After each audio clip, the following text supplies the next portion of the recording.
Power National Platform UK, People Power National Platform UK demonstration.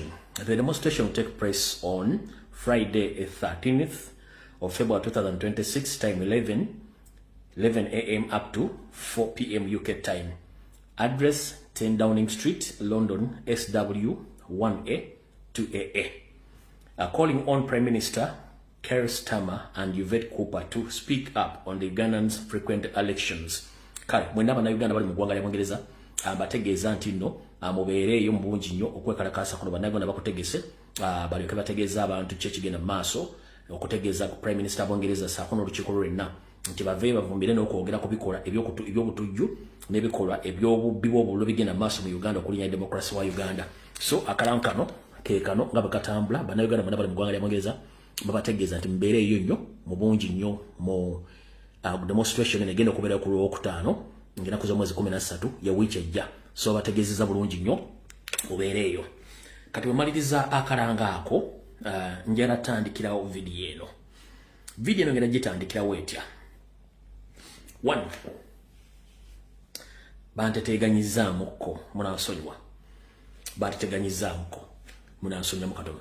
Ekisookera ddala abasinga obungi mbadde mugobera social media platforms zaffe nga tubategeeza nti ba vice president baffe babawamba naye Museveni ne system ye ne bagaana ne beewakana nti babalina naye olunaku olwo oluvannyuma lwa pressure nyingi nnyo ba vice president bombi ababiri owokusatu Mwanga Kivumbi bamutwala mwamulabako ne ba vice president okuli Dr. Rina Zedriga alabiseeko mu kooti mambuka ga Uganda saako ne vice president wa president wa Maserengeta ga Uganda Dr. Jacqueline Mbabazi naye alabiseeko mu Maserengeta ga Uganda bwe babaleese olwaliro emisango gye baguddeko ndowooza inciting violence kubanga emisango Museveni yali afumbye gyali gya butujju gye bali batadde ku Mwanga Kivumbi nga gye bagala okuteeka president n'olwokuba nti musaasanyiza information mu exposing a system ne basalawo bateekeko gya inciting violence gyegyo kese babasomedde giri egy'obutujju gyo mwagikubye yensonga lwaki babataddeko gino emisango gy'oku inciting violence. Kati ngenda basaba mwenna mutegere nti vice president ye babiri balabiseeko omu babadde mu kooti y'eggulu olubadde mu kooti y'e Maserengeta yensonga lwaki nti embeera ebadde bwetyo n'olw'ensonga eyo njagadde obategeeza mbere nga muli aweya nti ba vice president bombi finally balabiseeko mu kooti ez'enjawulo ono Dr. Rina Zedriga ng'ali mu kooti. The 5th Constitution of the Republic of Uganda as amended, we therefore appeal to the government arms responsible for protection of all citizens to take full responsibility to find our daughter, Dr. Rina Zedriga, dead or alive, and so as to allay the fears and increasing anxiety related to her continued absence among the local people. The Uganda People's Defense Force. All right. Kanziramu kabazanyire nga kayise ku section eri endala. Abadde bano mungambira abantu abadde banonyeza ku Mbuya Broadcasting Service siriyo bagiridde wodda. Page bagiridde wodda. Keko. The 5th Constitution of the Republic of Uganda as amended, we therefore appeal to the government arms responsible for protection of all citizens to take full responsibility to find our daughter, Dr. Rina Zedriga, dead or alive, and so as to allay the fears and increasing anxiety related to her continued absence among the local people. The Uganda People's Defense Force, UPDF, denied any involvement.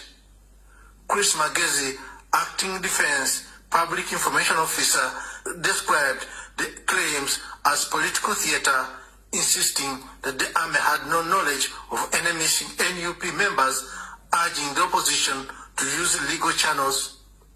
Yes, hello, good morning, General. Morning, how are you? Fine, thank you. How are you doing? I'm okay. Fine, thank you. General, I was inquiring. I got some information about the arrest of Zedriga. The what? Arrest of the Deputy President of National Unity Platform, Zedriga. From where? Yeah, I just got. All right. Byebyo nga ibadde mu kooti Dr. Rina Zedriga nga atusiddwa mu kooti mu mambuka ga Uganda. All right. Bannange mu sharing a video eno abantu abasinga obungi banoonya ku LBS page bagitutte mu dakiika 3 page bagitutte mu dakiika 3 sigirinaako access abajinzijeeko abatamanya ngamba lwaki bajinzijeeko 1 ekisokera ddala nze ndalemera mu struggle sisobola givaamu era nkyagirimu bagezezzaako nnyo ekisoboka okuntiisatiisa nemeddeko kati omwezi oguwedde ogwa ogwa January December omwezi ogutandika ogwa January gwotandika omwaka guno basindika wano abambega babe bayitirivu nnyo nga bazze mission kunzita unfortunately ne balimwa January ono era bazze ba state agent bazze wano bangi ngale Muhammad Nsereko MP abadde MP wa Kampala Central naye mwali ye wajjana bagamba nti azze ku business trip naye bwabazze azine ba state agency abagala okukola ki okuntemula oyo Nsereko Muhammad so nolwaliro na omwezi ogwedde balimu n'omwezi guno mwebali era kyovula nti kati ennaku zino ajja nnyo wane ttake kubajjukira ali yali nnyo mu kalulu kali akawedde akabbira mu gumu yali asereza Museveni esukka mbombi obuna nga mission yakola ki yakunzita kati era nnaku luno yalesa abantu bangi nnyo abali muno abanoonya nti baagala kunzita welonze nabagamba sikyalina kyenziza nwanna ggwanga lyange ekijja kijje olw'ensonga tewali kitandika na kitakoma tugenda kwogera ensonga zino tuzogereze gufuke kati olw'ensonga nti ngenda tandika akatambi kano mbutongole mwena mwawuliddeko Chief Injustice ompya Nzeija Nzeijimaana bwe yavuddeyo na gulo musango ku Malema Birizi we yatadde Luzira nga amuvunaana nti yamuinsightinze oba yakozesezza social media platforms omuyisamu olugaayo n'amuteeka Luzira Nzeija bwe bamuwadde omulimu bwe bagumwera mu maka ga Museveni era n'alayirira amaka ga Museveni erwakitula Nzeija ono tayagala criticism tayagala muntu amucriticizinga era baali bamaze omuwa omulimu n'omuappointinga yagamba Nyandi Yosoferi social media yefuuse ekizibu mu regimu yo bakuexposinga nnyo baexposinga system naye omuntu gwensinga okutya ye nvubuka ali ettaka gwe bayita Lumbuye oyo Nzeija nga bw'agamba n'agamba singa bamusobola okutta Lumbuye then buli kimu kigenda kuguka bulungi nga bwe kirina okutambula so mukulu Nzeija Chief Justice oba Chief Injustice amanya ge bampita Lumbuye mmanyi bw'oba wasayinize death warrant yange nti nina okufa nze banziika ku ttaka lya Uganda era erya Buganda sirina kizibu ejja kuva Lumbuye abasinga obungi ng'ate bakambwe nnyo okusinga nze ffe tukyayogera neri yabatajja kwogera omwami bwe yagambye Museveni yamugenda nti omuvubuka oyo alina kuttibwa bw'atattibwa tewali kigenda kukolwa mu sisitimu yammwe kubanga alina sources ez'enjawulo exposing information yatuuse n'okugamba Museveni if it is possible waliwo amateeka ge tusobola okukozesa okufuna omuvubuka oyo bamudiporting ne bamuleeta mu Uganda agali ku international level Nyandi Yosoferi n'amugamba nti omanyi nti tuspendize billions of money ku muvubuka oyo omukwate bomutta nene kigaana olw'ensonga tubukulembeze bw'ensi mwatudde tetulina nnyo nkolagana nabwe eryawo y'amaanyi lwakuba tulinayo ekitebe ne mu kukolagana enkolagana eza bulijjo tetulinawo nkolagana esobola kukola kimuleeta kati banenze kankule Museveni ne bwe lukeera bukyezi mu Katonda nga nvudde mu sirina kyentya ku lw'eggwanga lyange abajulizi abaafa baafiirira abantu kugendayo kulambula nkulweza oddiini ya Bukatuliki nange ndifuuka omujulizi ku nsi yange kyonna kye mukola ndirudde nakyo ne page mugitutte tewali kyakola kati mukulu Nzeija wagambye ndi ontaddeko death warrant no problem kubanga tuyagala criticism kati kola by'olina okukola kubanga mulina akaseera katono nnyo yensonga lwaki nti mbagambye ensonga zino ngenda kuyita kuno okujjako ne bayinza ogitwala unfortunately ne bayinza ogitwala ne tugenda kutambulirawo mpaka kuwulira bubi naye nga bategeezezza nze ndiko death warrant kati Chief Injustice nga bwe yakutte Malema Birizi bwe yagambye tayagala mutawanya nnyo ku social media bino byayogedde kambe bazanyire wano yabadde tategeeza nti ategeeza Malema Birizi yabadde ategeeza nze n'abala bonna bamukriticizinga omwami oyo Bwatu byayogedde.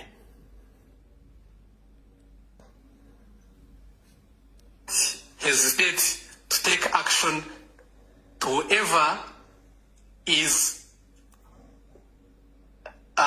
maybe I should emphasize this. Apparently I was told that people create fake social media acts just for what they call they call it status.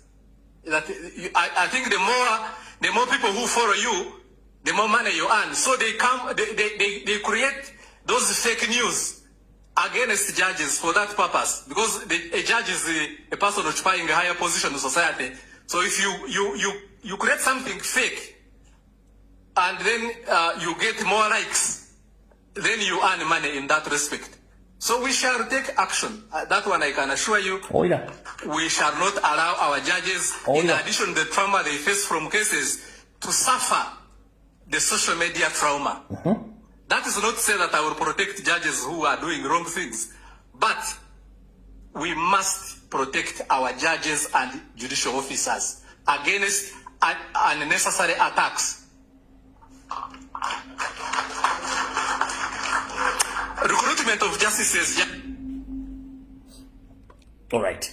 Kati yoyo Chief Injustice nzeija nga woninga abantu abera ku social media okukrisayizinga judicial system n'okugezaako okwejjako ntayagala mu attackinga.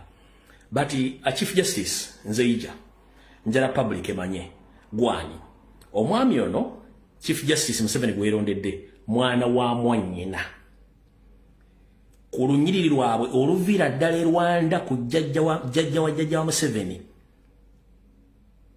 kubamu ku bajjajja ba Museveni abazaala kitaawe be bazaala maama wa Chief Justice ono nzeija.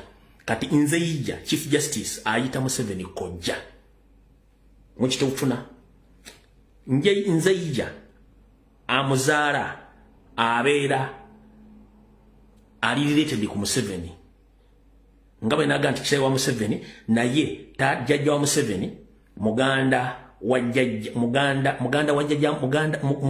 jjajja wa Museveni yazaala omwana azaala ono nzeija.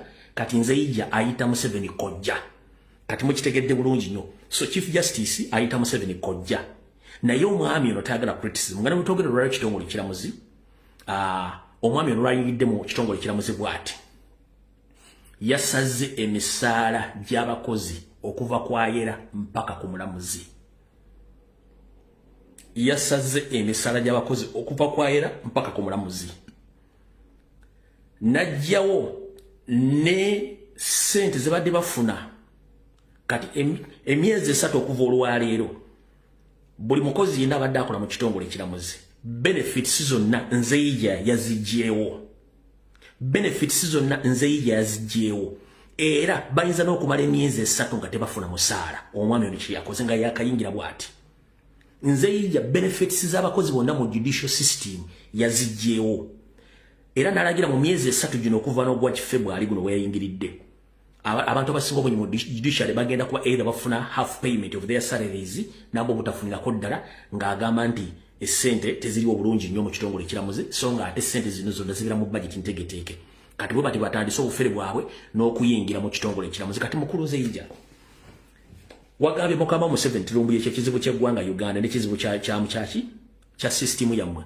Nabagamba nze mu family ya musina gwe ntyamu. Kanuna lwalaga nti olunaku lutuuse olw'okuntwala ndigenda mmaze okutegeera nti omulimu gwange ogukulwa n'eggwanga lyange ngukoze. Kyonna ekijja ndiredde okukyeŋŋanga. So ndowooza ensi etegedde. Kati goba wasayindiza death warrant yange no problem tujja tambulirawo. Awo njagadde kuyita obuyisi. Kati bwe tuvaayo eyo bulijjo mbagamba nti buli lwotula sabira nnyo Robert Kyagulanyi Ssentamu. Mr. President mmanyi nti gy'oli yonna akatambi kano kagenda kutuukako. Bulijjo nga baba comrade musabire nnyo President Robert Kyagulanyi Ssentamu nti musajja yeetoolodde enkwezenge okuva olunaku lwalusookera ddala nga muwakana. ebbanga lyonna mbadde mbagamba nti okuva Kyagulanyi yawangula akalulu kano ne bakabba ab'opposition abasinga obungi bakola memorandum of understanding ne Museveni nga bagenda kukola naye emirimu gitya. 1 abamu bagenda funa ambassador, abalala bagenda funa minister, abalala bagenda sigalamu mu bitongole, n'abalala bagenda sigalamu nga we bali ng'ekizibu kyabwe kyakulwanyisa Museveni, kyakulwanyisa Robert Kyagulanyi Ssentamu. Bati ne mbagamba muyinza obutasobola kirabako ne mujja kiraba with the time. Bubadde tebunnazibwa olwaliro mukire bulungi nnyo nti ababaka abaliko ba MP ne bannabyabufuzi abamu basinkanye Museveni ne beekuba n'ekifaananyi. Naye ng'ate abantu bonna balina babagamba dda. Kitegeeza bangi nnyo abatabeera mu kamera nga badde bakolera musajja oyo. Kati imagine Latif Ssebaggala ne bannammwe mubadde mubeeranga ewa Kyagulanyi mumukulira edduwa, tova muwa kafuba, tova Saudi Arabia, buli hijja yonna ebeerayo ogenda. Kiki ekikutwala ng'emekka? Wano abantu abasinga obwonyina bagamba mufa mu bintu byomutategeera. Gwe omuntu gw'oyita omutuukirivu yasinga obutemu. Buli lwe bagenda abasajja bonna baba balina abantu basindikidde nga balina mission ez'okubajjawo gwe nga tomanyi. Kyovula nti abantu bava nnyo Makka ohijja ne bafanga ekibassa tebakimanyi. Olw'ensonga state basindikamu abantu bangi nnyo. Mulabye wano Yusufu Nsibambi kifaananyi kiki nakibalaze ebyo emisana kankibalage wano omulundi ogwokubiri. Ekifaananyi mukiraba.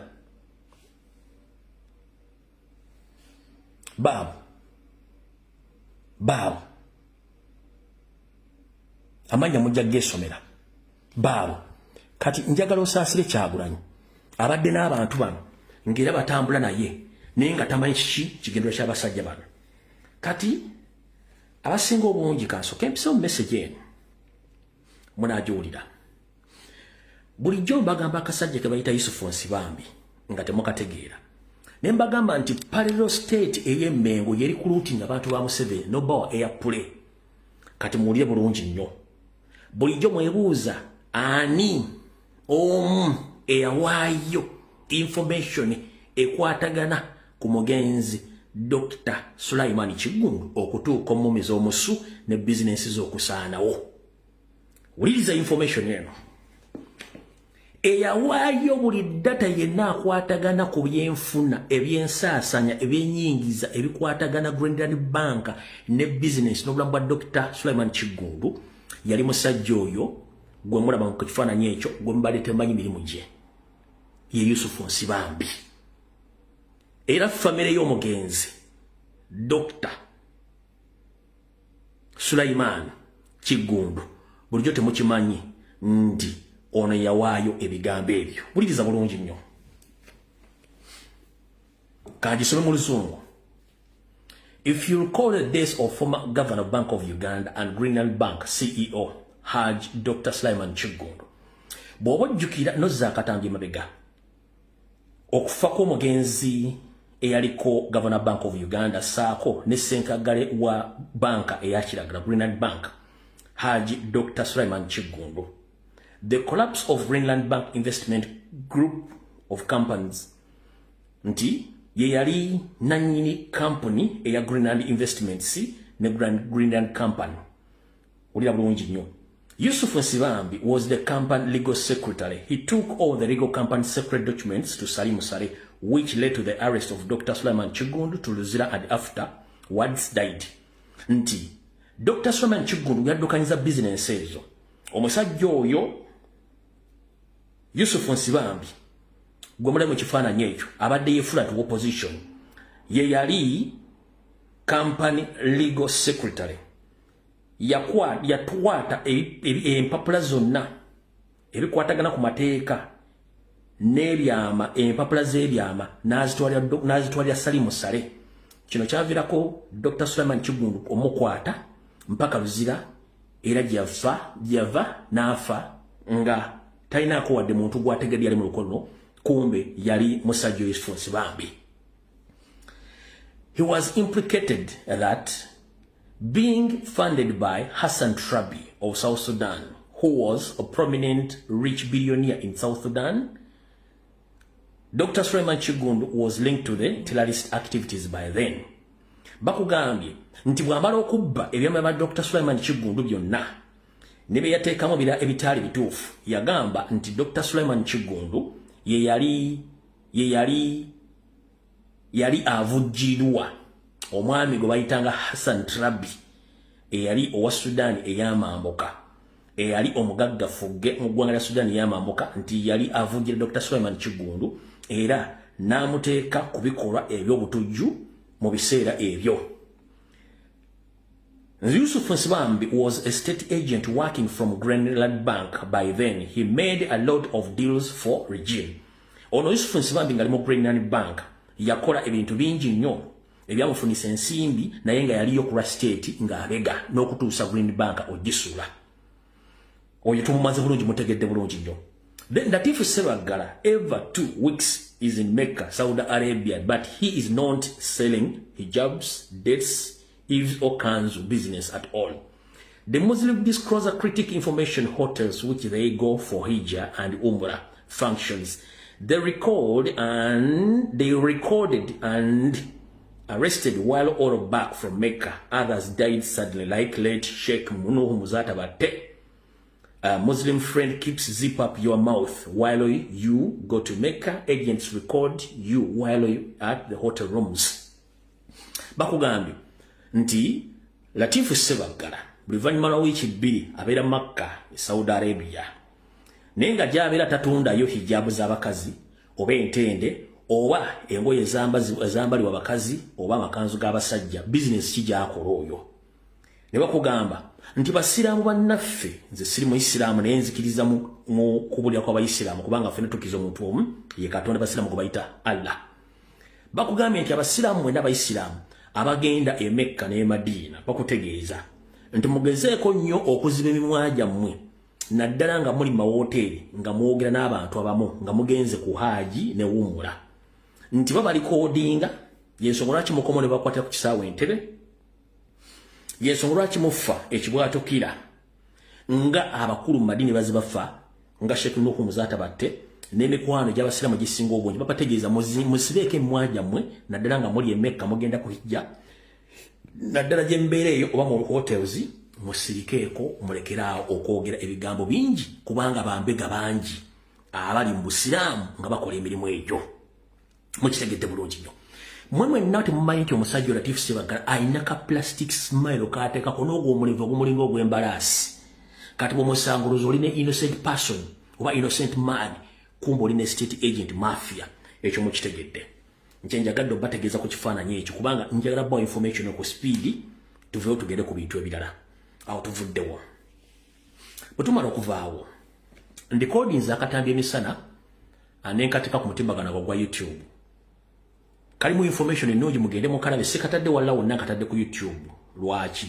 Nti mbadde nina ebintu bye saagala bantu abamu bakole ki batwale for granted nenkateeka ku YouTube ne bati bajja kasaasaanya. Oluvannyuma lwa Nyande okuggala internet mu biseera by'okulonda kyaviiriddeko makampuni agakwasaganya mu kutunda software, computer spare parts ne computer okwetola ensi yonna okuteeka envumbo ku ggwanga lya Uganda. Nga Uganda kati bwe twogerera eteereddwako envumbo ku nsonga za IT. Kampuni zonna globally zikitaddeko envumbo olw'okuba tezafiirizibwa ensimbi nnene nnyo mu kuggala kwa internet mu Uganda. Kati tewewuunya gwe abadde ajja ssente ku mobile money nga charges zeeyongedde, tewewuunya gwe abadde ajja ssente ku ATM machines nga ssente charges zeeyongedde, tewewuunya gwe abadde akola transfer ng'ozisindika okuva e Uganda okudda ebweru okudda mu Uganda charges zigenda kweyongera. Gwe abadde agula software tewewuunya nga software alinnye, computer spare parts tewewuunya nga zirinnye, ne computer zennyini nga zidabolinze. So ebintu byonna bikozesa computer bigenda ku daboling olw'ensonga nti Uganda bagitaddeko envumbo ey'okuba nti baggala internet. Kampuni zizo nezisuubirwa ensimbi kati kiba kitadde kambasomera wano ka small note kenfunye okusinziira ku sources zange.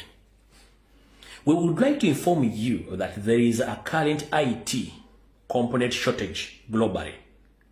Consequently, a significant increase in IT equipment's price is expected to rise in 2006, particularly for PCs with an estimated rise over 40%.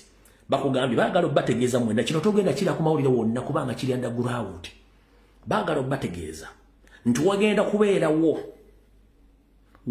kubeerawo kati ebbulwa ly'ebintu ebikozesebwa mu kompyuta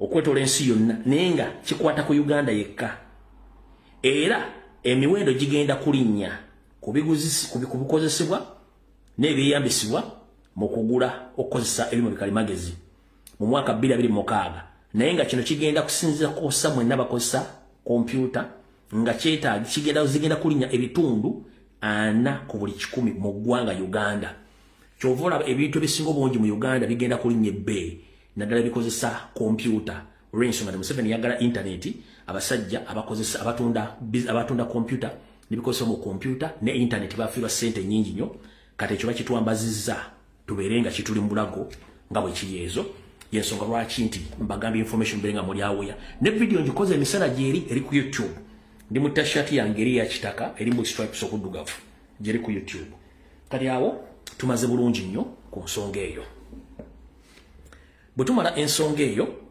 ndowooza kansooka empiteko wano mu Bulange Mmengo katono nnyo ntegeeze Ssaabasajja Kabaka muloopera ensonga zino then tulyoke tugende butereevu ku byobufuzi direct.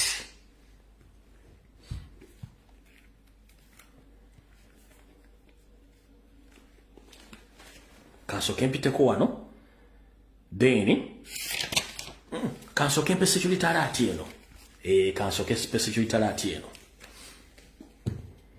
manyiza bampita nadibanga Promax mbade muloza LBS mojitutte ne badde emyaka gyonna nga nyina gisirisa eno Kajubi Fred 2 ebadde emyaka gyonna nga nagisirisa naye ne mojituola ngenda kukola endala in fact ngenda sula nga nkoze page endala ekyo mumala biseera ngenda sula nga nkoze page endala era abantu bagenda jigoberera kati ekyo mumala biseera kati wulira security alert Mr. President Constituent Joli yonna onompulira bulungi nnyo n'akatambika no bakakusindikire enaku z'omwezi mukaaga ezekwa ku mwezi ogwokubiri mwaka 2026 eno security alert oluvannyuma lw'okujja okuva mu November ne tuyingira December ne tuyingira January nga nkuba security alert ku security alert ne ba comrade nga bakuba security alert ku security alert kanate kweyongeddeko Lady Winnie Allison ali kabite w'omugenzi speaker Jacob Olanya nali mu ggwanga lya America omukyalo oyo wakubateeza zikola mu luzungu ate nga banna Uganda basinga obungi oluzungu lwawunyira ziizi wadde balumanyi ne baagala nnyo okukola ebintu mu Luganda so madam Lady Winnie Allison whenever you are I would like to ask you for your program change Madam Allison or Madam Lady Winnie Allison, please I request you to mix Luganda and some English so that many people across the globe they can listen to your videos in different languages. If you concentrate in English, there are so many Ugandans who are not good at listening and learning more about English or knowing English. So please I encourage you to mix either Luganda and English so that the people they get to know your information. Not everyone in Uganda knows English as you think. Yes, the information is good for us, we know it, but unfortunately there are so many people who don't understand English in Uganda and even across the globe where they are. Please, I am requesting you to mix English and Luganda. That is my humble request. And I hope this message will reach you where you are right now. Kati kambo security alert eno.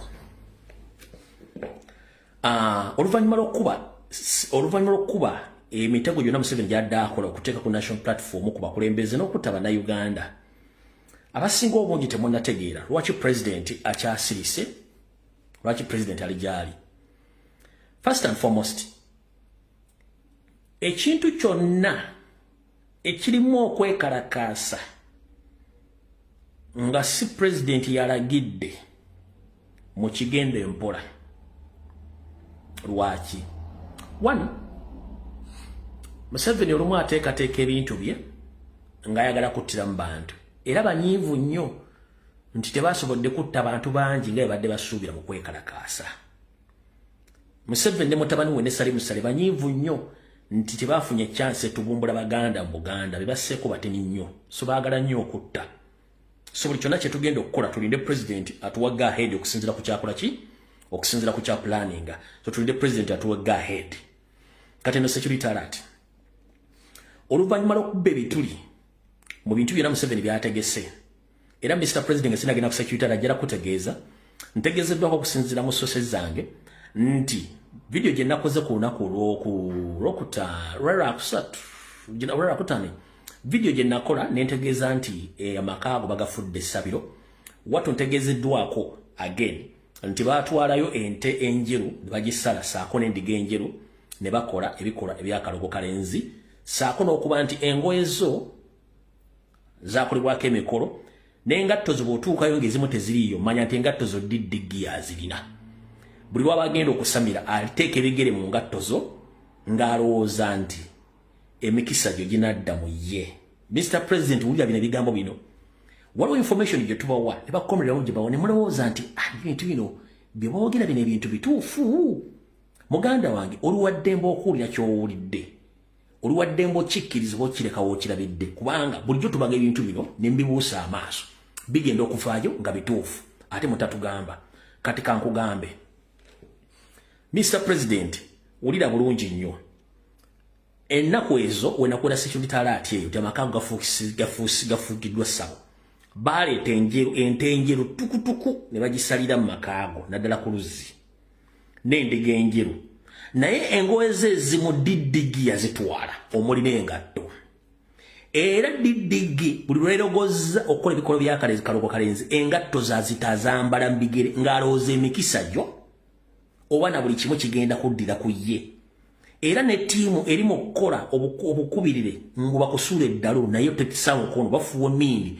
netera bayita mu matu n'enviiri zibengedde nga bali mu nkola eyo so bannange njala bategeeza Mr. President woli kitegere nti amakaago bagafudde ekitagasa ente enjeru bazisaze diddiga engoye ezimu yazitutte n'engatto bw'otuukayo ng'aliwo engatto zo zootalaba nyamba Mr. President ompandikireka message nti owaayi kyali wange engatto yange emu sigiraba ojja kumanya Mr. President kano kawuli bw'ofuna chance wofuna omuntu n'akebera mu bintu byo ng'engatto emu tezirabika engatto ezimu tezirabika osirika ka message nti abange point noted waliwo engatto diddigi zaabeeramu engatto zo ng'azitaddemu bigere ye ng'alooza nti alinnye mu kigere ekyo kufunako mikisa gino buli kimu n'abali mu kufuuwa emmindi mu bakusuula eddalu nabo bali mu kikola so kati Mr. President njagadde otegere ebintu bino ng'obudde bukyali awo tuvuddewo katugeze ku security alert Nyandi Osoferiti bahabulwa lutabayisirwa mutabani wa Karekezi yaremezeze ensanga bishibe oluvannyuma lw'okumulemesa programu zonna ez'okuteeka obutujju ku kibiina kya National Platform kati kino kyagenda okukola 1 alina abantu be yakoowa mu gavumenti ye naye tasobola bagamba nti yakola ki yabakoowa nkiddamu Nyandi Osoferi alina abantu be yakoowa mu gavumenti ye tasobola bagamba nti yakola ki yabakoowa agenda kukola ki uliriza Nyandwe ategese obutujju mu bakungu ba gavumenti be yakoowedda abettire ye kennyini amale okutta abantu abali mu gavumenti ye abalinkinge ku National Unity Platform nti yabasse nga ye bwe yattanga ba official ba gavumenti mu ligimu y'Obote ne Amini naye ne babirinkinga ku Obote n'Amini nti yattanga abakungu ba gavumenti kati Nyando eno ye last option ye badde esigaddeyo naye naddibanga Pro Max Outla wadde page ya Lumbye Broadcasting Service mugitutte ngenda kusula nga nkoze page endala naye neno katugenda okuyita mpaka eringa ekuze nkiddamu eri mugitutte naye ngenda sula nga nkoze page endala ne tugenda kuyita nga kweno mpaka nga nayo mugitutte nze nasalawo twezoganye mpaka kuwulira bubi katugende wano Nyandwe agenda kukola tera mu bakungu ba gavumenti be yakoowedda abettire agambe nti ekibinja ekisse abakungu ba gavumenti kiri linkite ku National Platform era bwe butujju agezeeko okuteeka emisango n'okuggala ekibiina kya National Platform kanjogereko mu Lunyaanyimbe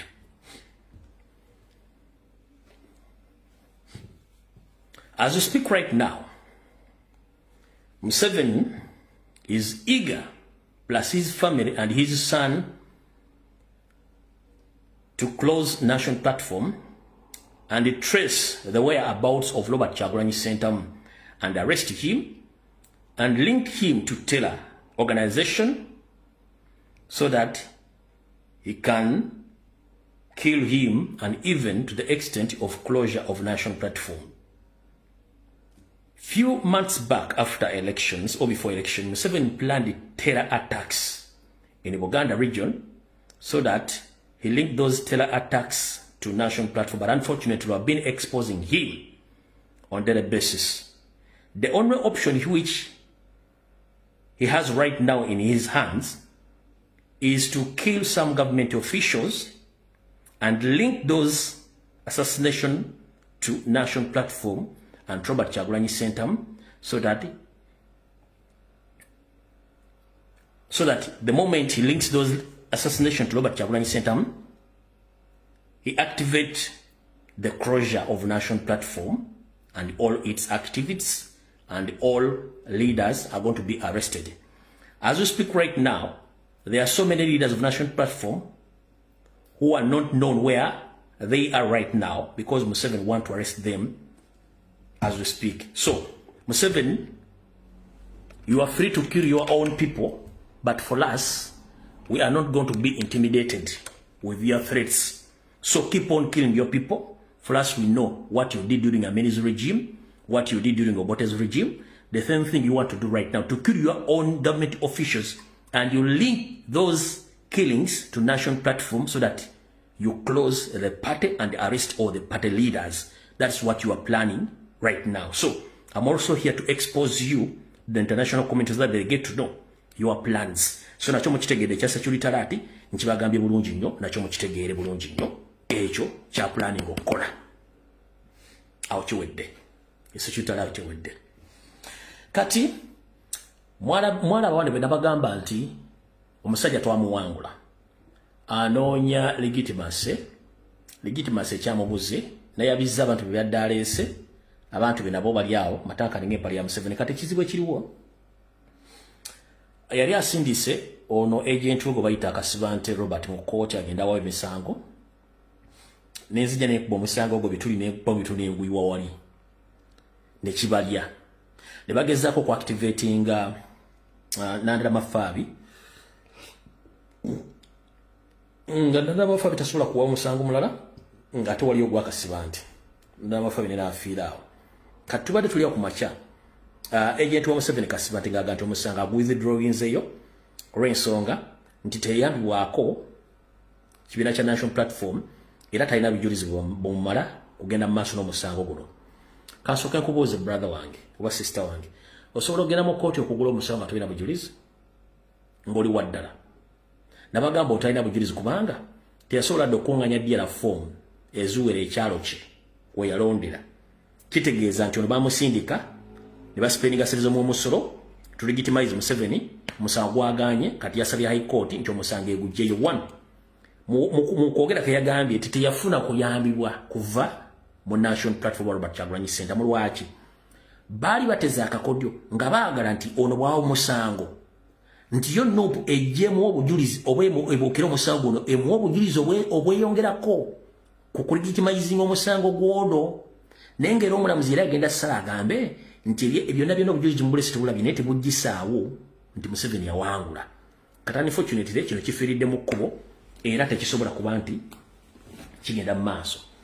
Njagala kuwa information nga nkwerako n'obujulizi saagala gw'omusajja ebintu byayogera abijja ludda wa nga tetubiinaako mutwe n'amagulu. Kankuzannyira akatambi kano okalabe bulungi nnyo okala bulungi nnyo uliya bwayogedde. Which I petitioned Yoweri Kaguta Museveni that he left Ugandans. He's not supposed to be the president of the Republic of Uganda. It is only Kyagulanyi Ssentamu but he was supposed to be the president of the Republic of Uganda. Because I knew that the court of the Supreme Court if in any case granting me the application which I had applied for, will need money. That's when I said no. I withdrew the case, then we use the plan B. The plan B on Monday or Tuesday next week, as the political party, we shall have a press conference at the headquarters to communicate what is the next plan. So I want to caution the Ugandans. We should not fear. To me, I did my part. And before I came into this, we had engagements with different political parties who were fighting President Museveni. And we had agreed that they will come and support me financially and to give me also evidence. Adding on what I had in my petition.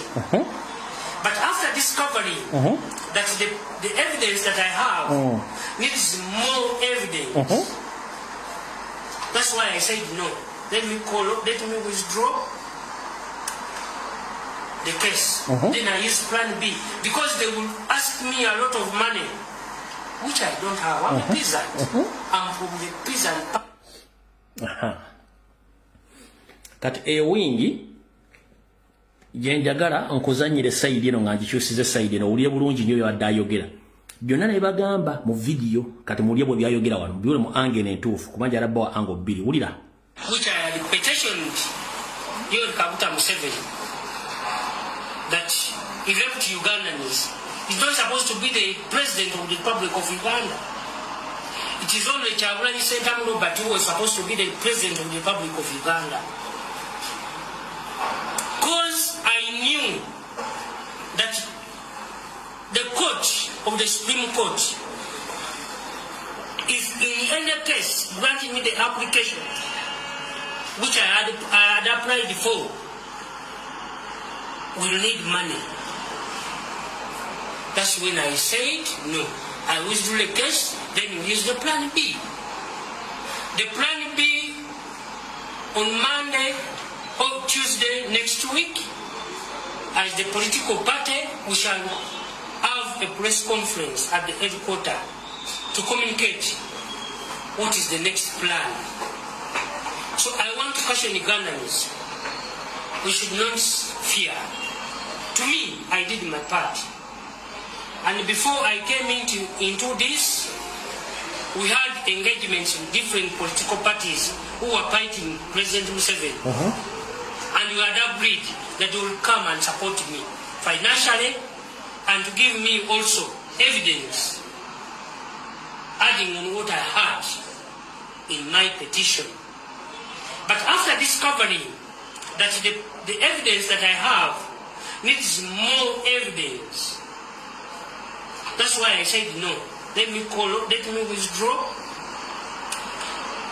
the case. Then I use plan B. Because they will ask me a lot of money, which I don't have. I'm a peasant.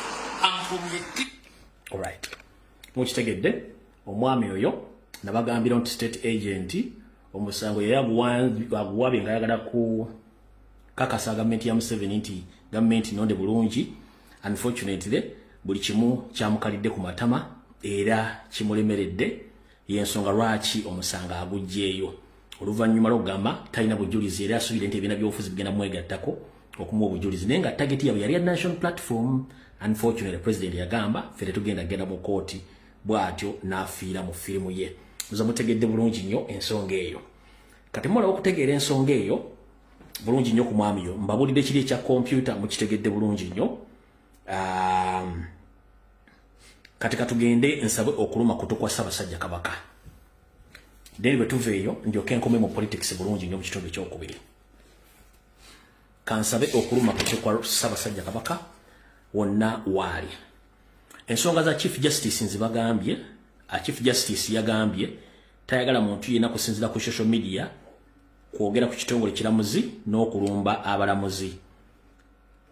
Era ye n'agamba nti basobola okukozesa amateeka g'ensi yonna okujja okukwata Lumbya Muzeeka bamusibe sinakindi bamutte, which is okay.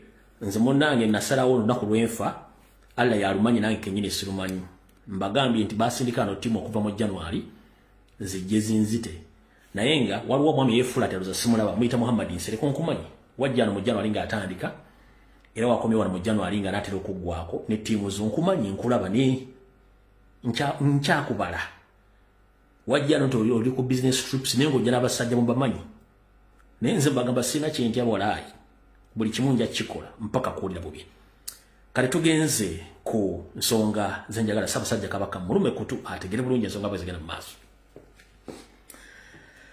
Nsaba okuluma kutuka Ssaabasajja Kabaka Ronald Mwenda Mutebi owokubiri wonna wooli nkulamusizaako empologoma ya Buganda. Nsaba okuluma kutu nguziremu nkuwaabire omulundi ogulinga ogusembayo ku nsonga akayanjako ak'omundeeba akajjejjawo Mwanga ke yasima.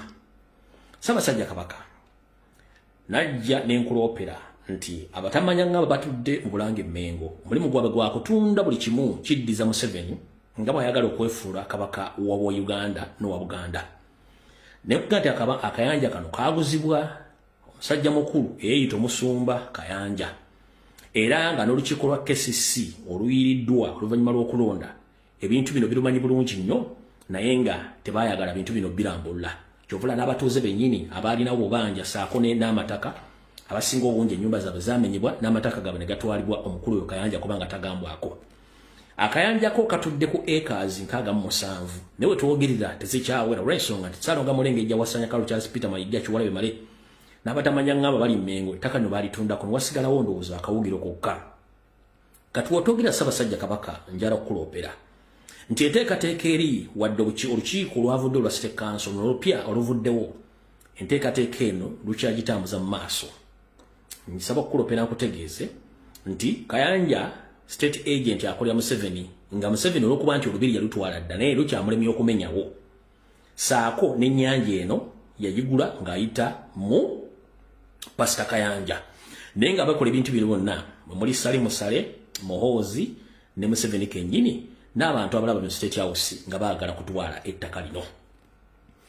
Ssaalonga Mulengejja Wasanya Kalu Charles Peter Mayiga saako ne bamafiya abali Mmengo babasindikira team okuva mu State House Entebbe ng'eno erina otteekawo ebyefaanaanyigirizaako nti Obuganda buli bulungi era butambula nga bino byonna byakiguumaaza ng'ente ekuma mu kyoto bw'owulira essa ngeri enkoto olowooza ekumamu kumbe musajja wattu oba mukazi wattu yessiza bibye emmere yakonye edda yeetaaga muntu ategeera kuseesaamu. Wetwogerera essaawa zino Ssaabasajja Kabaka nakuloopera nti okuliraana Wankaaki w'olubiri baateekawo dda ekiriro ky'emmere eky'abasajja aba Ethiopia n'aba Eritrea kibadde waamu nga Kiwalabe Male yatundayo wantu awo naye tewategeera ki kye baateekawo ekirala era wennyini okwolekera obwenyi bw'olubiri oba ku Wankaaki State House ng'eyita mu bantu b'engenda okukumenyera baateekawo ebintu by'engenda okukubuulira obitegeere bulungi nnyo naye ng'obadde tobimanyi bani babiri emabega naye ng'ate bantu beeyita Baganda naye ng'ate bakozesebwa State House okuba nti bakola ebintu bino. Byonna by'olabawo essaawa ezo nakati we twogerera kye bayita Mengo Cultural Village eno State House project Mengo Cultural Village State House project nga mu kifaananyi bakulembeza omwami gwe bayita George Kivumbi gwe bakulembeza ne kankumenyere amannya gano osanga onoobaako gw'obuuza amannya gano agakulembeddemu mu kifaananyi bamuyita George Kivumbi waliwo omukyala bamuyita Kereya Nangejjo waliwo omukyala bamuyita Babiri Yudaya eyo ye face eteereddwawo okulaga ekifaananyi nti bano Baganda batadde ebintu bino ku lwa Buganda wabula kino kiguumaaza ekifaananyi kye basiiga ensi nti ewantu wano Buganda buli bulungi era bataddewo Cultural Center nti era ettaka ngenda kukuloopera ulira bulungi ettaka ngenda kuloopera wabula omuntu akontrolinga abantu bano bonna bamuyita Linda ndi wa mwami bamuyita Linda ndi wa mwami omukyalo ono Munyarwanda era nga state agent yali mbaga okuvugirira ensimbi zonna okuteekawo project eyo gye nkusomedde bamuyita Linda ndi wa mwami oba ndi wa mwami ye state agent ali emabega w'ebifaananyi by'abantu benkumenyedde okuli Kivumbi George Bariye Yudaya ne Kerea nange jjo be bantu basatu abeyita Abaganda nga bataddewo project ezo ngenda bikusomera bulungi nawe ogenda kwewuunya naye nga abali mu mugongo guno bamuyita Linda ndi wa mwami oba ndi wa mwami ye agent Museveni gwakozesa ne Salimu Sale okubanga wakola ebintu bino kati kandi okuviire ku ntono otegere bulungi nnyo Ssaabasajja Kabaka nsaba okukuloopera nkutegeeze nti ekakkalabizo lyolaba Emmengo awo okuliraana olubiri lye bayita Mengo Cultural Village kino kifaananyi kye basiize okulaga ensi yonna maabalambuzi saako n'Abaganda nti Obuganda bulina ebifo byebezimbira ebalaga nti ebyobuwangwa n'ennono biteekebwamu ekitiibwa era bireeta abalambuzi naye nga bino byonna katambaala eyo Buganda Cultural Center ekulembera omwami gwe bayita Kivumbi George era ng'eno yaggulwawo omwaka oguwedde eno Buganda Craft waliwo ne Buganda bayita Buganda Craft Center eno eri opposite olubiri lw'Emmengo era nga project eyo ya State House wadde bano bagamba nti ya Buganda Abaganda bagikulembera nga yaabwe bw'obuuza abantu bano naddala bw'obuuza omwami Kivumbi George nti owaayi mwafuna mutya omukisa ofuna ettaka lino omwazimba ebintu bino omwami ono akugamba nti ettaka lino baalifuna nga bayita mu Buganda Heritage Tourism Board okuzimbawo structure ezo bw'obuuza omwami ono bw'obuuza omwami ono George Kivumbi akugamba nti ettaka baalifuna nga bayita mu Buganda Heritage Tourism Board okuzimbawo ebintu bino olya bulungi nnyo naye ng'ekituufu kiri nti ettaka lino lyayita mu mikono mikyamu okutuuka mu nsonga ezo ayagala okutegeera ebintu bino byenkugamba njagala otegeera ebintu bino nga nkwerako obujulizi saagala g'omusajja atuwa ebintu obujulizi buli luddawa ekyo kyenjogerako awo mwange nti ebifaananyi bino olumu tembiraba mwange nti ebifaananyi bino nesina kyabbakolera munnange ebifaananyi byo bityo no displayinga nze nasigala ku nkola eyange ekyo kyembadde mbategeeza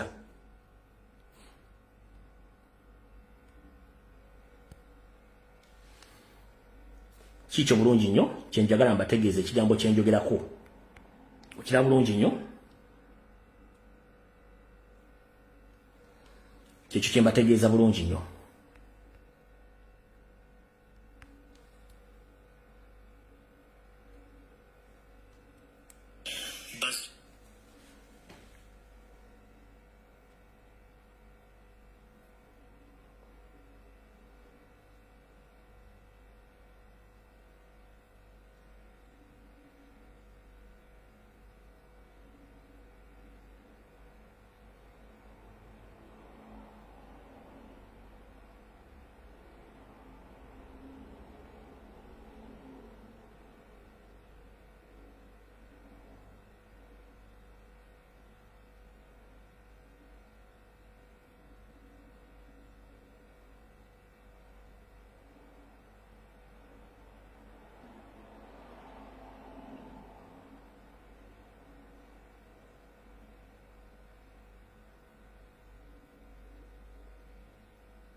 Alright.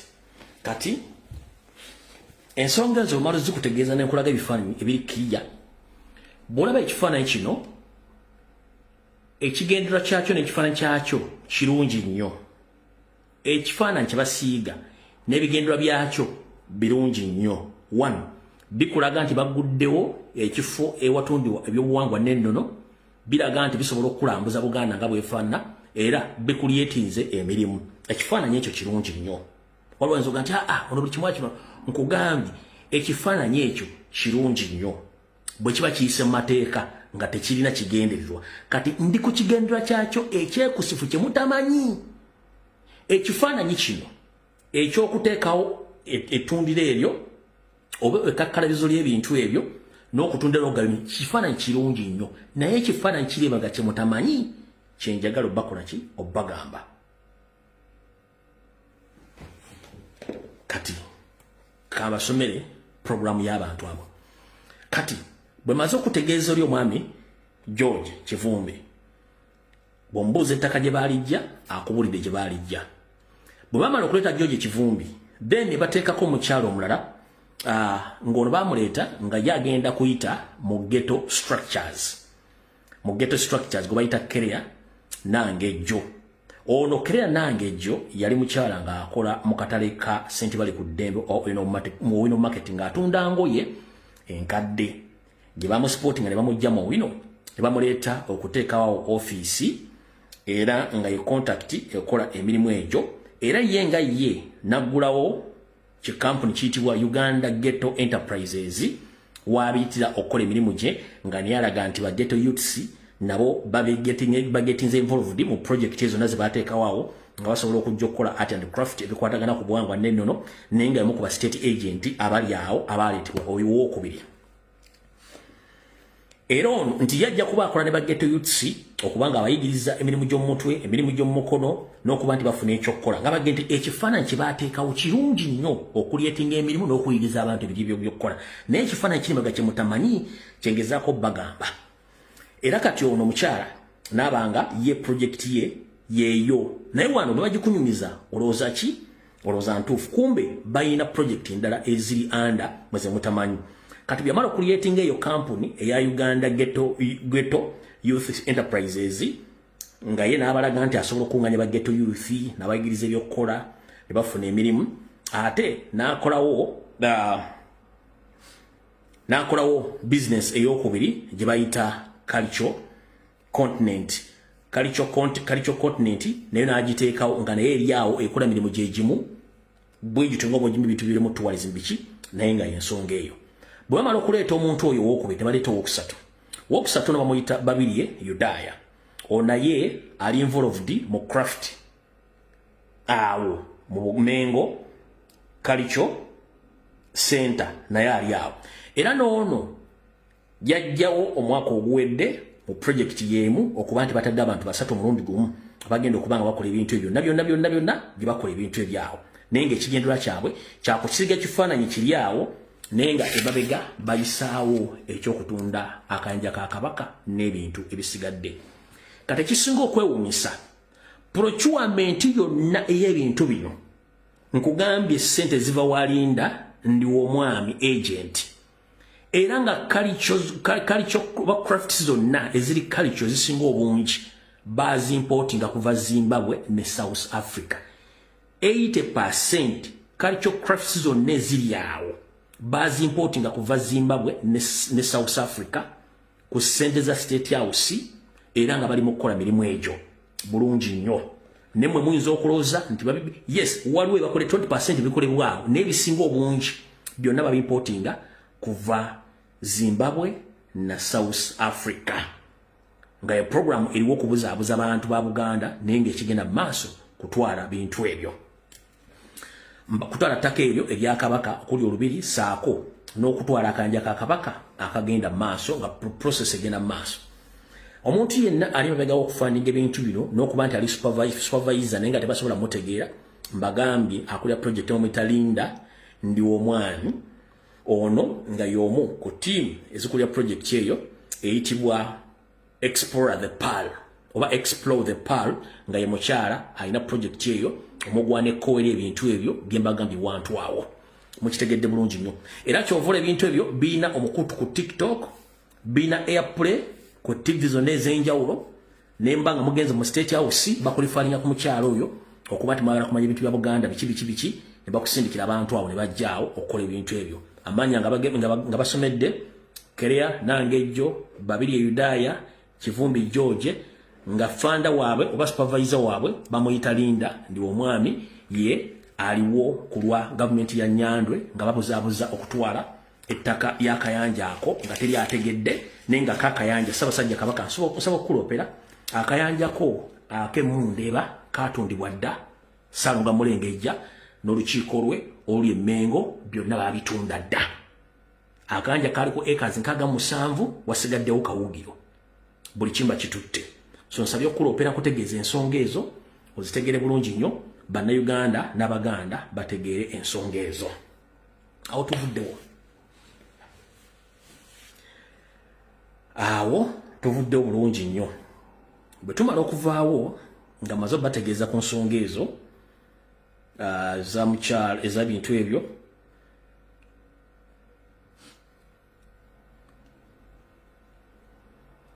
tugenda ku nsonga ey'okubiri.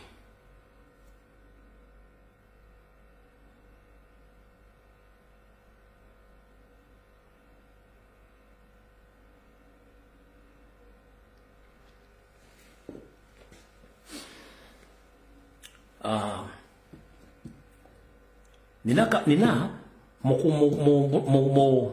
kalulu akabadde Masaka ko akaddibwamu ne babba yabadde wangudde ku Kadiya National Platform ne baleeta omukyala Nammere Justine nti yawangudde akalulu ako ke-exposing the judicial system ne ke-exposing government na buli kimu naye abasinga obundi temwategedde amaanyi agateereddwamu gavudde luddawa bani agabaddemu nabategeeza nti amaanyi gano gavudde mu State House Katase of Muhoozi Kanyerugaba nga Anita Amongi yabadde Masaka okumala essabbiiti nnamba ng'ali mu kufandinga n'okusupervisinga akalulu ako kakomekkerezebwe nga kazze mu mikono gya Nameere naye ng'ate obujulizi bwonna obulaga nti teyawangula n'omulamuzi okukozesa obuyinza bwe bwamu exposinze era bali mu paniki ey'ekika ekyenjawulo. Kati bwe bavudde awo omukyala Nammere ono ekyasinza okunyiiza bwe basinkanye ne Honorable Mulyanyama ku TV yayogedde ebigambo bingi nnyo n'atuuka n'okulangira Honorable Mulyanyama nti alina siriimu naye nga dabagamba nti omuntu Omunyarwanda taswala era bo balowooza nti basinga obulalu mu Uganda naye bwe yafumya Mulyanyama naye nzira mbi mwakayivu yange enkebere ono yeeyita Hole yaani akatambi kano mwakalabye kankabazannyire.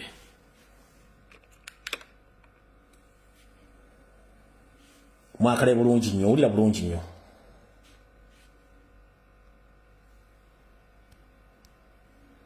Ndowooza eddoboozi ndi GM ngeri gye mbadde nzannya ka video kali kanzireyo mbazannyire eddoboozi lino mulitegeere bulungi nnyo.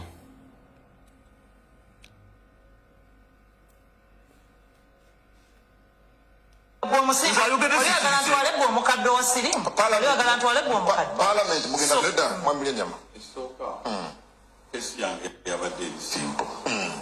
Kinayogedde era kiriwo fena tuli mu kooti gye balangiridde omubaka Nammere simanyi yo kyakyankalanyiza twava mu kalulu balangirira Nalubowa bwe twagenze mu kooti ne balangirira ani Nammere yabadde position ya teetagana luyombo lwa ku mizigo kyonayagala bwana buto oba onayagala bukulu konga yabadde position yange era kyetuliko kya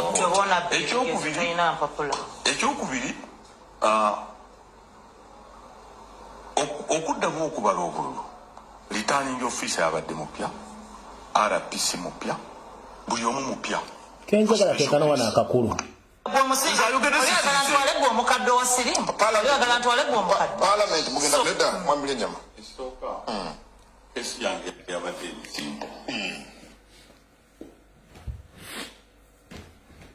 Statement omukyalo gye yakoze n'agamba Honorable Mulyanyama nti mulwadde wa siriimu. Mu politics it is okay. Uli asobola okugamba ekigambo mu politics it is okay. In normal life olina osooka oteekawo akabooza yakyogedde asinzira ku ki. Mu politics okay. Mu politics gwe mmanyi bwe tubeera mu biseera by'akalulu buli muntu wadde mufubutuka omugambo gwayagala ne munomo life bibisiri by'eddembe osooka n'obuuza omuntu ono kyeyogedde yasinzidde ku ki bwe kiba kituufu information yagijjawa. 1 nabagambako wano nti state emanyi status z'abantu bonna mu mpulirize bulungi. Nabagambako state emanyi information ekwatagana ku buli munnabyabufuzi yenna, ekwatagana ku bakola business mu Uganda, ekwatagana ku bakabaka bonna abalangira n'abambejja na buli omu buli gweyannamu interest. State eyina information ekwatagana ku bulamu bwe. Nemba security na mbagamba basinga obungi musooke muve ku badokita bammwe olw'ensonga basobola okutegedda eddagala lyobaddoomira ne bakuwamu eddagala eddala. Abadde bangobera mujjukira tekintu kyo nakyogera. Abadde bangobera mujjukira bulungi ekintu kyo nkibagamba. Njagala abadde bangobera ebbanga lyonna. Nakibagamba oba nedda. Nabagamba state ekuŋŋanya information yammwe yonna. Era bayagala okujjawo esinzira ku dokita wo. Ne mugamba akyuse eddagala lyo. Banza n'okuwa obutwa. Olira banza n'okuwa obutwa n'okukyusa nakibaga bulungi nnyo. Kati mukyala Nammere Justin ebigambo byayogedde ensi yabiwulidde. Naye nze seewuunya kubanga ezo empisa z'Abanyarwanda. 1 on a current boyfriend wo si bwe kiri. Oyo si ye current boyfriend wo wamufuna atunula bw'atyo ng'alinga ekiyoyo. Bwamufuna afaana bw'atyo ng'alinga ekiyoyo. Kiki ekimulya?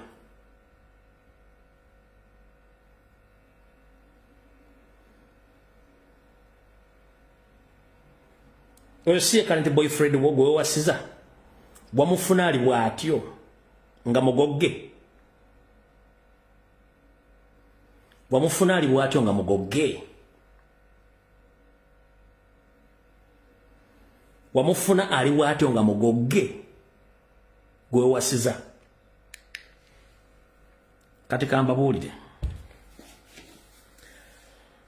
Wagalinye gye gava. Wagambye Honorable Mulyanjaba mulwadde wa siriimu. Gwe osobola okubuulira abaana b'olina bwe wasooka okuzaala omwana omuwaani n'amaanyi ge wakozesa mu kalulu akakuleese kaani. Kati kambuli public wano amanyi okunoonyereza munoonyereze ng'emwala by'omwana omuwala gwe baatugidde mu kisulo kye yadde yeepangirisiza. Ne bw'ogenda mu kumutimbagano kuba muwala yaggwe mbu in courts mbu yaleka awandiiseko ng'agambye nti agenda kikola abavubuka 97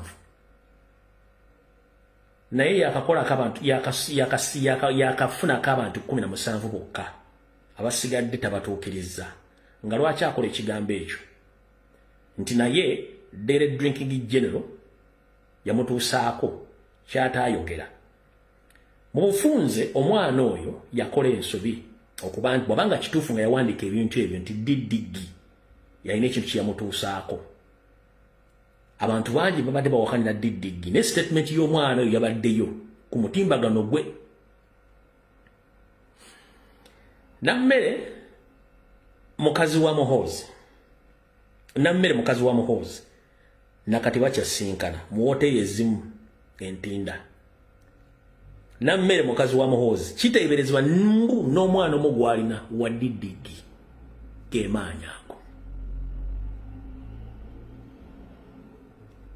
Kati mutinkuula entalo nga temagye zigenda kukomekkerezebwa. Ono nvubuka wamuwasa nga nvubuka mulungi nnyo akimanyi nti osinkana Muhoozi mu bitundu by'entinda mu woteeri ez'ebbeeyi era mukyabeera ne Muhoozi. Era there is a possibility ng'omwana n'omusiiga nawe empitambi gye walangiddeho nalebo. There is a possibility ng'omusiiga empitambi anti gwe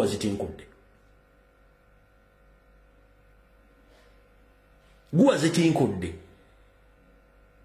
Kigambibwa nti omwana omu ku boolina omwana omuwa kigambibwa nti omwana omuwa muhoozi era mukyasinkana mu hoteli emu entinda amanya njagala etaaga hoteli gye musinkana kati boyo ono gwe wawasa yayingira mu kintu gw'ogenda okuwasa omuvubuka ono ng'oli desperate nnyo wali osuubira nti omuvubuka diddigi agenda kufuula omuside chick ne diddigi olumu akubamu kamunga kankoko n'asuulawo bwakufunisa olubuto gw'omanya kati ge maanyi ge wakozeseza mu kalulu abasinga obungi batemunnategeera lwaki omukyalo yakozesa amaanyi mangi amaanyi gaddigavu wa darlings diddigi era omuvubuka ono okusiiwuka kati stress omukazi olumu amulekawo n'agenda nasinkana diddigi ne beebala empapula nga ye bambi ali abo ateekawo kimuli kye kiri awo kati nja kujja olunaku lwenjja okudoola nja kuleeta erinnya lya hoteri gye musinkana ne diddigi oyoko otegeere guwatenkudde kubanga olina amaanyi ga state oli part of the state diddigi ba boyfriend wo darlings wo yensonga lwaki amaanyi olina mangi nnyo neffe tubamanyi kisookera ddala one omuntu yenna ali related ku state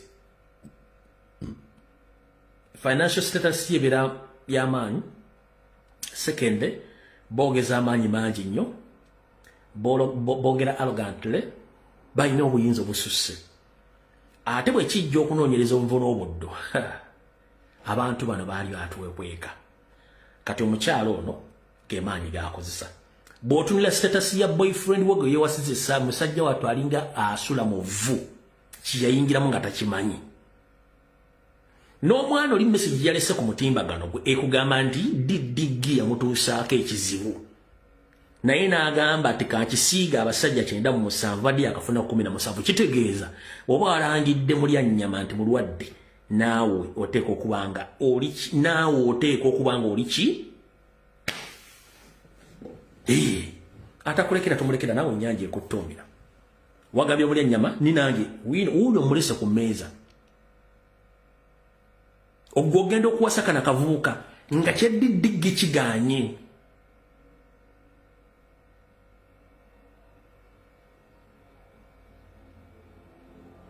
noleeta omusajja ati n'omuteeka mu bizibu olumu tosula mu nnyumba olumu tobeerawo akasajja ne kabeerawo kati bwewavumidde muli ennyama ku tv akasajja ko kayisa otya ewaka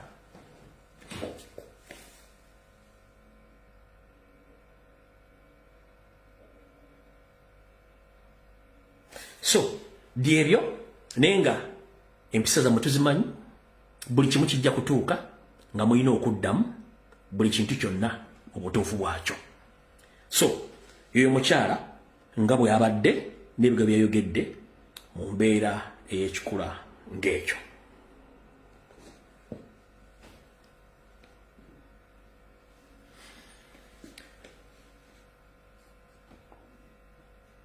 mu myezi ebiri oyo tumuvuddeko tetwagalamu olwako nnyo mu myezi ebiri najja ne mbagamba nti eggwanga Uganda bali manjinga ne mbabulya ekigambo manjingi bwe kitegeeza ne mukitegeera ne mbagamba tuli under occupation nakyo ne mukitegeera naye ekyaliyo bannayuganda abakyalimu okubuusabuusa kati diddigi yawandiise n'agamba bw'ati I have decided to remove all the officers in migration that were making life harder for our Ugandan stroke Banyarwanda to get IDs with immediate effect and others are appointed soon. Yagambye nti nsazeewo okuggyawo bonna abakungu b'ekitongole ekikwasaganya okufulumya n'okuyingiza abantu mu ggwanga abo abakifudde ekizibu nnyo Abanyarwanda okufuna endagamuntu era mu bwangu nnyo agenda bajjawo asobole okulonda abo abanaasobola okwanguyizaako Abanyarwanda okukola ekintu ekyo. Naye nga sinnagenda mu maaso saagala kwogera bigambo bino nga sifunye proof ya kipande kino ekiyitibwa Gulu Municipal Council Main Office Block mbooza omusajja ono langi eziri ku Gulu Municipal Council ezifaanagana ne ze Rwanda kituufu oba nedda. Saagala kwogera kigambo kino nga simaze kufuna clarification wa mukulu ono. 1 minute.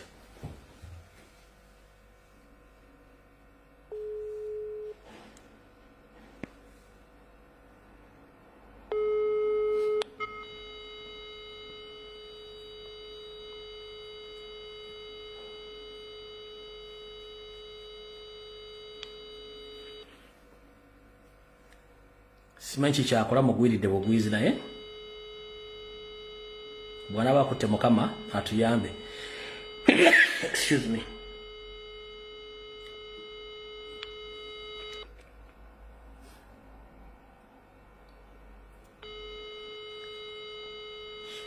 Naye nno nga bwe twogera wano waliwo abantu abali mu mambuka ga Uganda currently. Kituufu kala eziri ku Gulu Municipal Council zifaanagana ne kala eziri takwata. Takwata.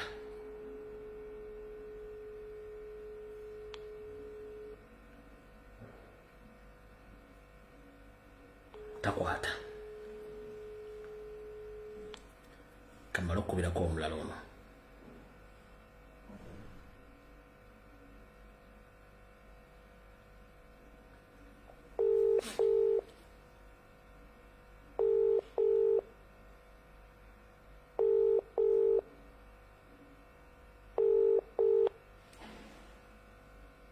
Yes, my sister. Yeah. How are you? I'm all right. How are you? I'm okay. I'm sorry to call you without informing you that I'm going to call you. Right. Because it's an emergency call.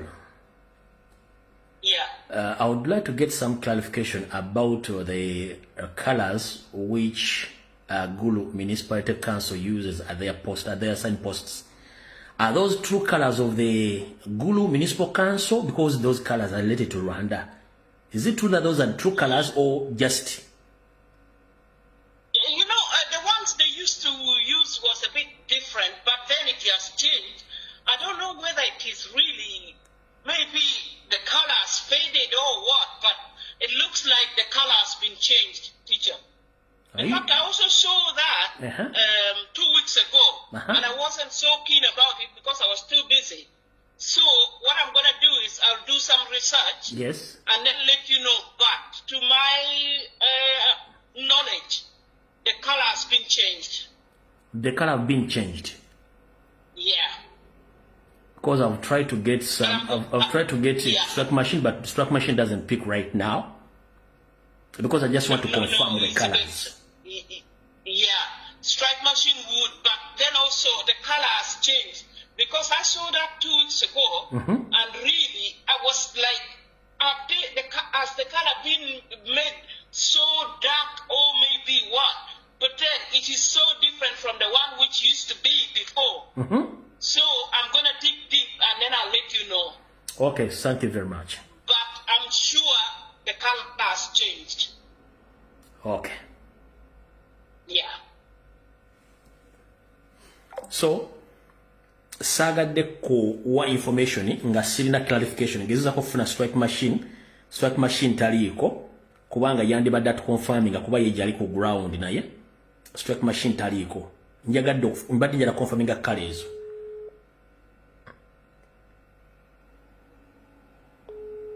taliiko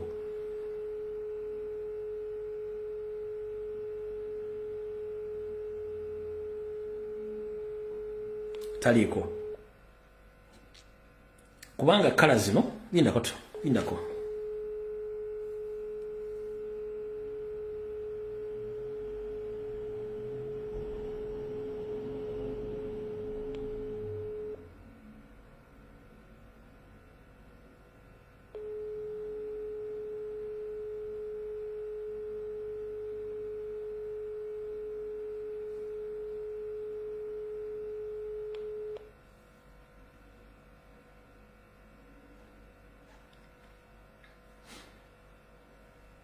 njazifuna nga tuvudde ku live kuno nenga kala currently zibataddeko sisobola confirminga kintu ekyo era saagala kuwa information nga sijinaako bukakafu nenga okusinzira ku kyenfunye zandibanga zakyuka ng'ensi temanyi olw'ensonga nti Muhoozi yagambye nti abakalubiriza abantu okufuna endagamuntu nga Banyarwanda bonna agenda bagoba mu yafeesi ateekemu abo abatasobola kukalubiriza abantu baabwe kufuna endagamuntu.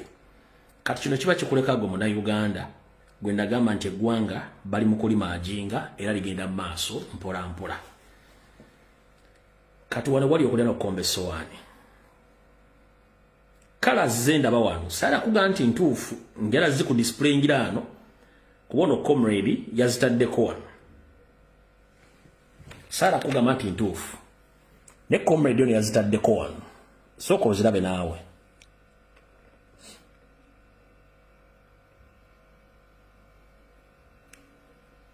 Sagala ku confirminga ne njagala kuguzaze bataddeko wano.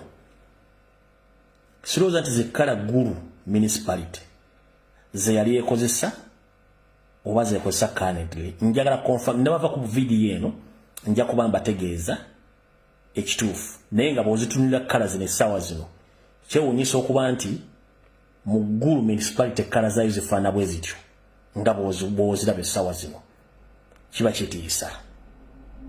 N'olw'ensonga eyo ne ka video kano kankazannyeko ko mu kawulire naye nga nze nja confirminga later wulira. Eno message yange genda eri Munnayuganda ali eyo eyeetuulidde atafaayo ku bigenda maaso ku ggwanga.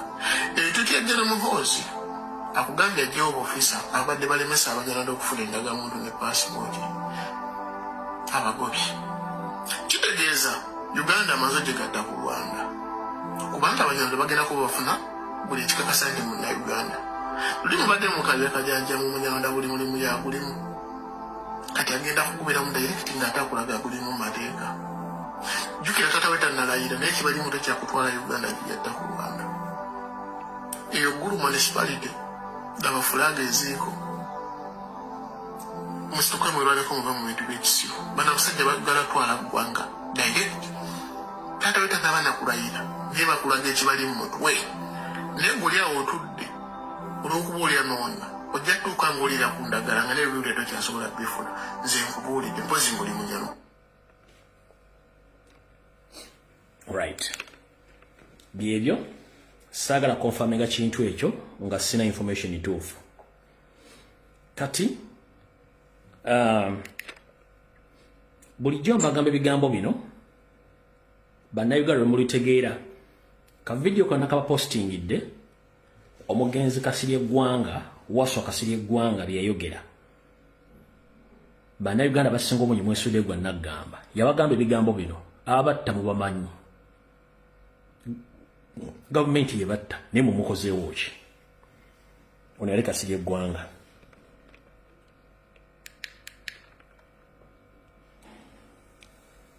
Ebigambo yabyogera nga tebannamugjawo.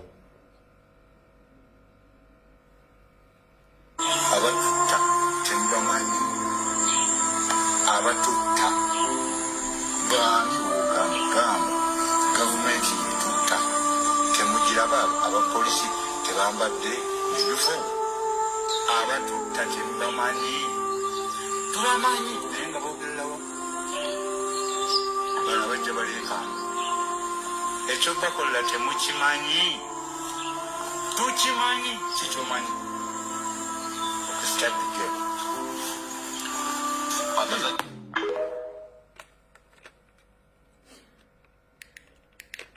Na wano kamukoddiremu omulabe. Abatutta temubamanyi abatutta baani wogambagamba gavumenti yetutta temugiraba abapolisi tebambadde uniform. Abatutta temubamanyi tubamanyi naye nga bogererawo bana bajja baleekaana ekyo bakola temukimanyi tukimanyi kikyomanyi. Start the game.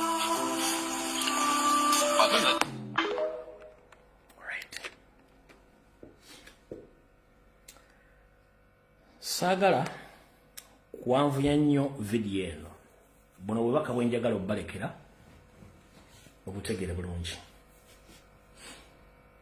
Bannayuganda bannange mwena gye muli amanya bampita Fred Lumbuye oba Kajibe Fred Lumbuye njera obategeeza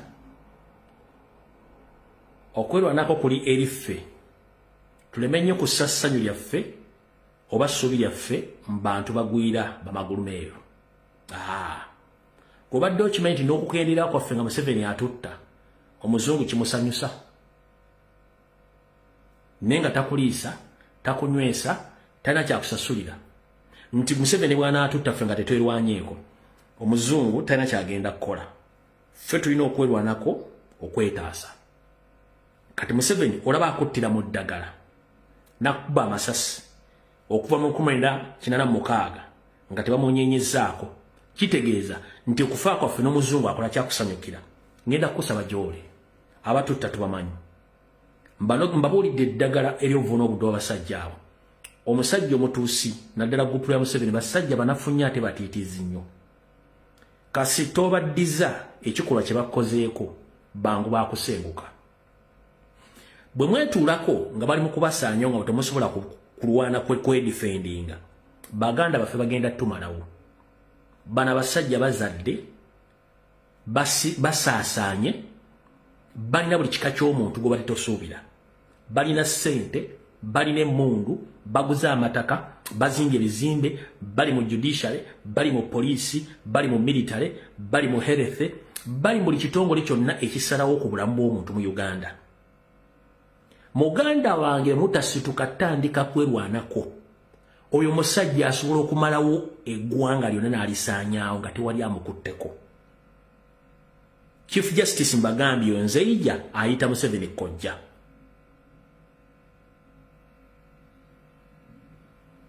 teri musango gusobola kugenda kusukka Chief Justice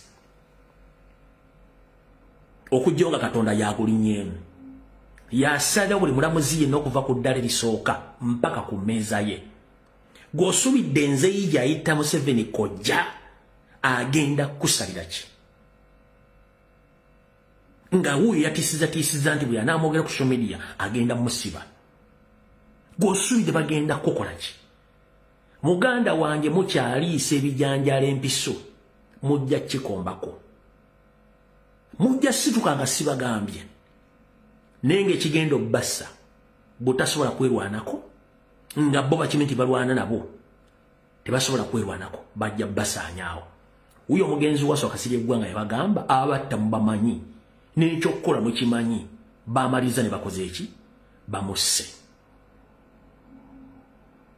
bajja kugoba ku ttaka nga tewerwanyeeko omuntu tagenda kufuna mulimu nga tewerwanyeeko togenda kulya nga tewerwanyeeko ojja tuuka okufoofira ku kkubo ng'omulambo gwe tegufunye bagenda guziika ng'ettaka balitutte kumwe bigenda okusokerwako mu parliament kwe kubajjako rights z'ettaka ekyokubiri kubajjako buyinza bulonda bakulembeze biri ebi ebintu bibiri bigenda okusokerwako kubajjako buyinza ku ttaka n'okubajjako obuyinza obulonda bakulembeze byebintu bibiri ebisooka mu parliament oba oyagala oba toyagala mujja kunnoonya wano mbagambye ebintu bibiri bagenda osookerako kubajjako obuyinza bulonda babajjeko obuyinza ku ttaka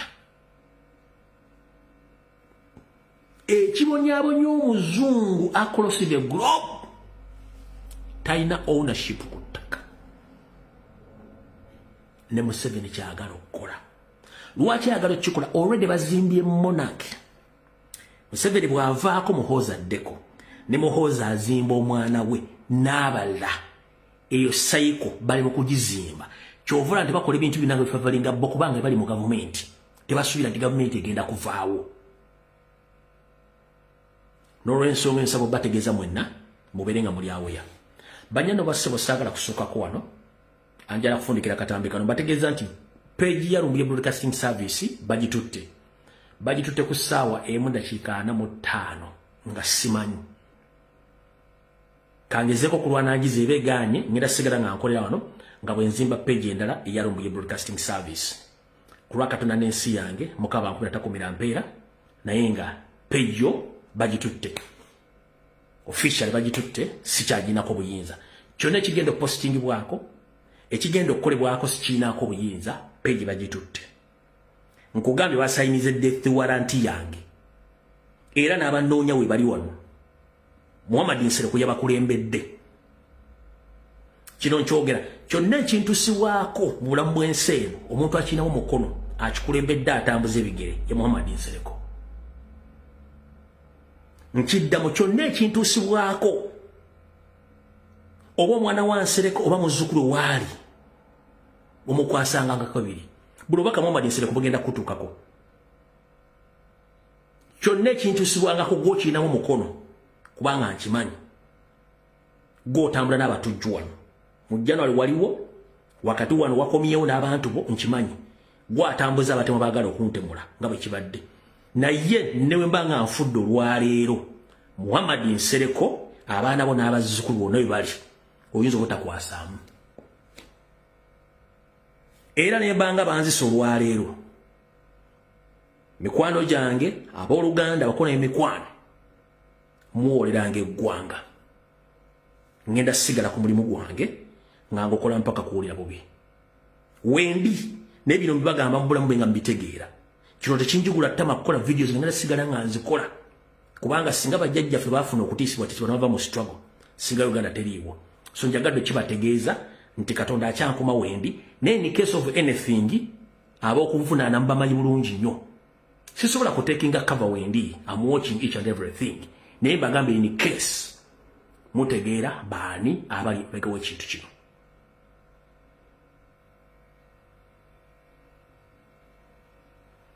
mukitegedde bulungi nnyo so byebyo akatambi nkatadde ne mutegeeza abantu page eri bagitutte olw'essaawa zibaddemu dakika mu 5 sina access kuyo ngenda kuzimba endala obonakeera ku makya kuba bategeezezza so n'olwensonga mukaba 13 mpeera mwera bakatambi nkatadde eno musasanye page eno mudde mugira yikinge abadde talina abadde takyasobola kufolonga page eno ddamu ogifollowing ogisharingira abantu kuba tugenda tandika kukolera kuno nga bwenzimba eri endala eriyo yagenze mukitegedde bulungi nnyo so mukaba 13 mpeera mweraba